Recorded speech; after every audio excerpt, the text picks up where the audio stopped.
মেয়েকে তো আমাদের গোড়া থেকেই পছন্দ। সেই প্রথম যখন ওকে অফিস পিকনিকে দেখেছিলাম, এমনি এমনি কি আর প্রশান্তদাকে এত চাপ দিচ্ছিলাম? তাই নতুন করে আমাদের আর এই নিয়ে কিছু বলার নেই। রাইমনি, তুই বল, তুই তো ওকে প্রথমবার দেখছিস। হ্যাঁ, দেখতে শুনতে তো ভারী লক্ষ্মীমন্ত। আর তাছাড়া আমাদের অর্ণবের যখন পছন্দ হয়েছে তখন আর আমার না বলার কি কারণ আছে? আমি রাজি।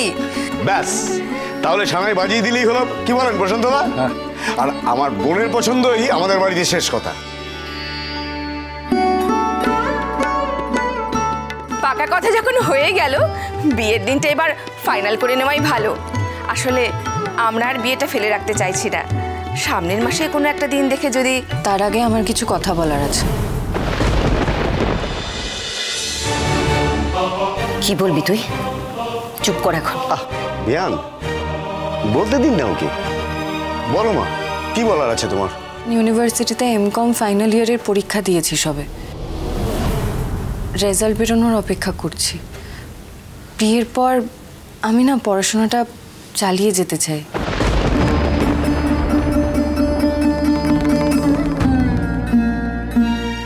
হ্যাঁ হ্যাঁ, নিশ্চয়ই।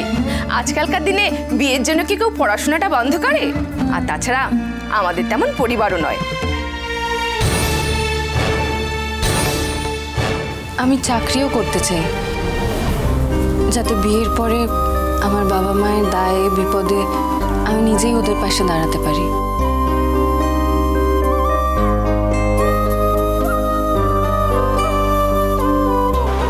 মানে চাকরি পেলে নিশ্চয়ই চাকরি করবে। হ্যাঁ হ্যাঁ, নিশ্চয়ই। সংসার সামলে চাকরি বাকরি করো, বাবা মাকে দেখো, আমাদের কোনো কিছুতেই আপত্তি নেই।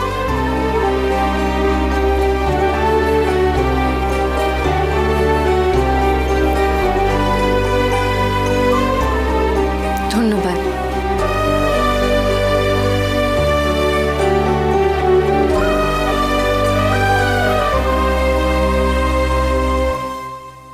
তুই কোনো চিন্তা করিস না মা, অরূপ দ্বারা তোকে নিজের মেয়ের মতো করে রাখবে।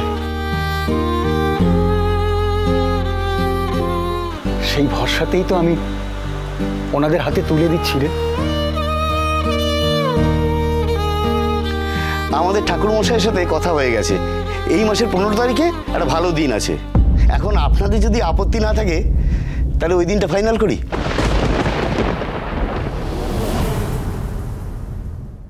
লক্ষ্মী ঝাঁপি প্রতিদিন সন্ধ্যে 6:30টায় স্টার জলসায় ও জিও হটস্টারে।